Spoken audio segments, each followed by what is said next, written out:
Good morning everyone. In the chain of my lectures on NMR spectroscopy, this is my 6th lecture, and in this lecture I'll discuss about the spin splitting अथवा चक्रण विपाटन.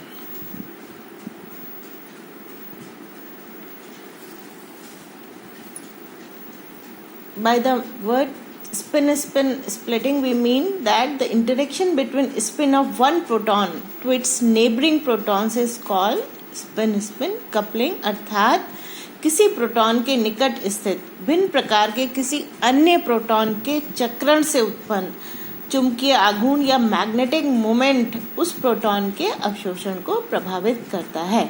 तो इसको हम चक्रण विपाटन कहते हैं. And consequently the proton absorbs at different magnetic field then expected it may be up field और down field. अर्थात प्रोटॉन विद्युत चुंबकीय विकिरणों का अवशोषण अपेक्षित चुंबकीय क्षेत्र से थोड़ा निम्न अथवा थोड़ा उच्च क्षेत्र में करेगा, और इसको हम चक्रण युग्मन स्पिन कपलिंग कहते हैं. यहाँ पर सिग्नल एक सिंगल लाइन या सिंगलेट के रूप में न होकर 2, 3 अथवा अधिक रेखाओं में विभक्त होकर क्रमशः हमको डबलेट, ट्रिपलेट या मल्टीप्लेट के रूप में दिखाई देगा. सिग्नल के इस प्रकार डिवाइड होने को स्पिन स्प्लिटिंग अर्थात चक्रण विपाटन कहते हैं. इसको हम इथाइल ब्रोमाइड के एग्जाम्पल से समझ सकते हैं. अब इथाइल ब्रोमाइड में हम देख रहे हैं कि 2 प्रकार के प्रोटॉन हैं. मिथाइल ग्रुप का ए प्रकार के प्रोटॉन्स और CH2 ग्रुप के बी प्रकार के प्रोटॉन. अतः PMR स्पेक्ट्रम में 2 सिग्नल आने चाहिए जो कि डेल्टा = 1 और 2 के आसपास होने चाहिए. But actually we get 3 signals in the ratio of 1:2:1 at delta = 1.7 and 4 signals in the ratio of 1:3:3:1 at delta = 3.4, जैसा कि हम इस चित्र में देख रहे हैं. अब इसको समझने के लिए हम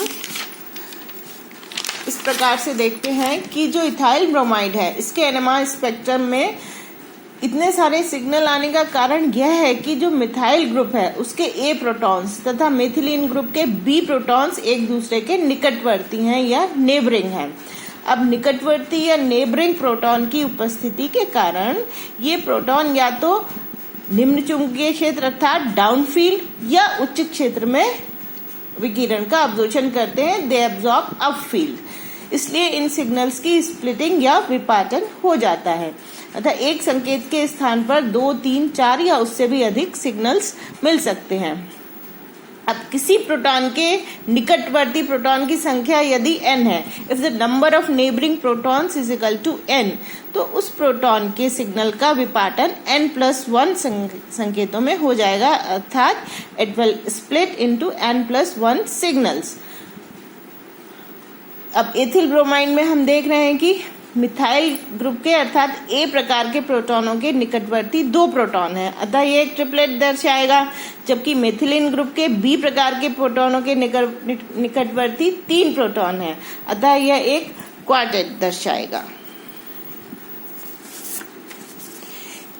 यदि किसी प्रोटॉन के नेबरिंग एक प्रोटॉन है, फॉर एग्जाम्पल जैसे कि ये हम देख रहे हैं एक मिथाइल ग्रुप जुड़ा हुआ है कार्बन से और उस पर एक प्रोटॉन लगा हुआ है, तो उस पड़ोसी प्रोटॉन उस नेबरिंग प्रोटॉन के स्पिन से उत्पन्न चुंबकीय क्षेत्र लगाए गए चुंबकीय क्षेत्र या मैग्नेटिक फील्ड की सीध में होगा, उसके साथ अलाइंड होगा, तो वह कुछ लोअर फील्ड पर एब्जॉर्प्शन करेगा. और यदि उसके अगेंस्ट अलाइंड होगा, उसके विरोध में होगा, तो वह कुछ उच्च क्षेत्र में हाई फील्ड या अप फील्ड एब्जॉर्प्शन करेगा.